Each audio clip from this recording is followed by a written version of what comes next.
So Invader Zim Enter the Florpus has finally touched down to Netflix, and once again, let me just clarify, there is chaos in the streets. Everyone is rioting, everybody's hyped.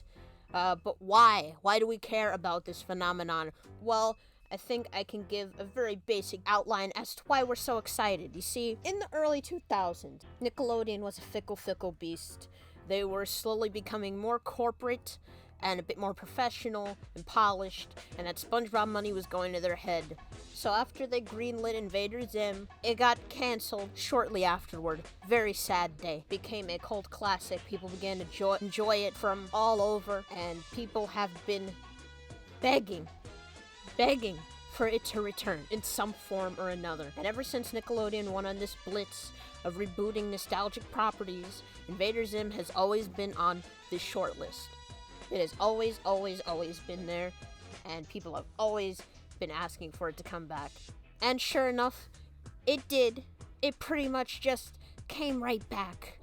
The problem was that it was pretty much stuck in distribution limbo right along with Rocco, and it only got released as of this month on Netflix after being complete for like 2 years or something, I don't know. But they're here now, and everybody's hyped. This is like 15 years in the making, and it is all so worth it, let me tell you. Enter the Florpus, like Static Cling, takes place directly after the events of the series, wherein Zim has disappeared from the face of Earth, and Dib is on the hunt for him, and has been on the lookout for him forever, awaiting his return. Now, this whole film is about Zim initiating phase 2 of his operation Take Over Earth, and everybody else's prerogative to do what they want until Dib finally gets the upper hand.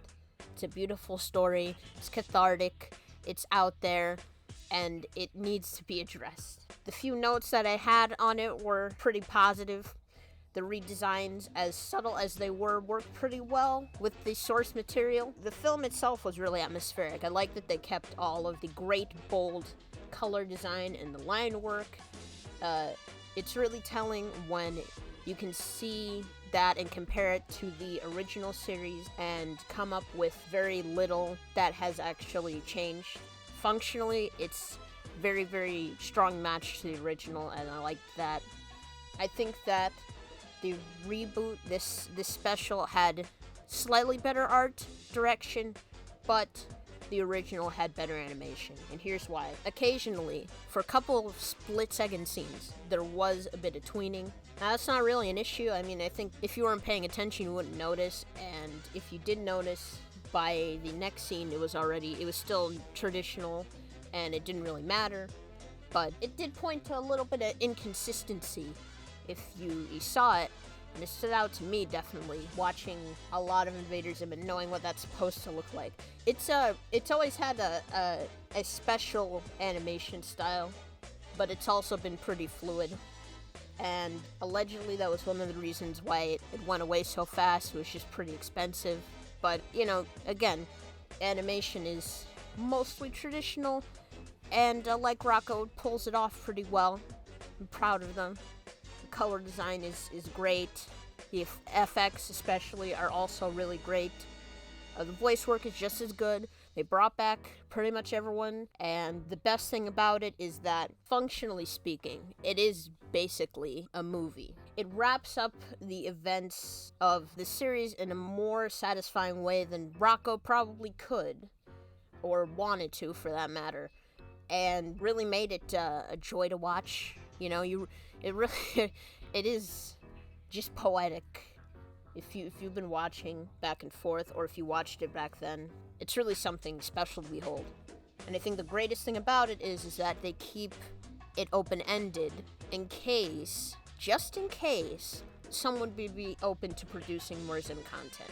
Now, I don't know Jonah's thoughts on making more Zim content. Part of the reason why he agreed to do this was because a lot of his projects in development weren't getting through, and he was just really bummed about it, and he decided to take this one because he felt like this had a greater chance of succeeding. As bittersweet as that actually is, that's actually really sad. But he wrote the script. If it is open ended, it was probably their choice to make it that way. So that's a nice touch that they added in that I didn't expect. And based on how well the special performed, I would definitely be up for more Zim content. Rocco's Static Cling was the 4th most viewed thing on Netflix in this past week.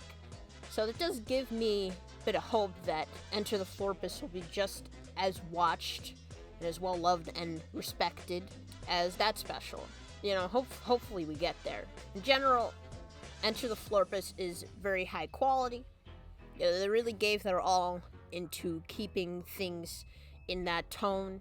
They didn't mess with what was good. They just let Zim be Zim. And that's all we ever needed, right? Like I said before, the whole plot in general is cathartic. It, you know, coming off of what we were left on so long ago, and then wrapping it up in such a satisfying way was great. If Rocco is like the soul, then Zim is the heart, in being that it really put all of its passion and its energy into making this really succinct and really special, and in that it really did give us everything we wanted and more. Very, very, very well done. It does make me kind of yearn for a short series.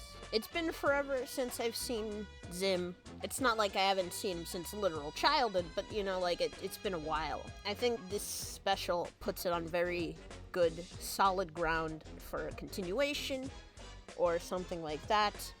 And that's all that can be said. It's just a really well done product.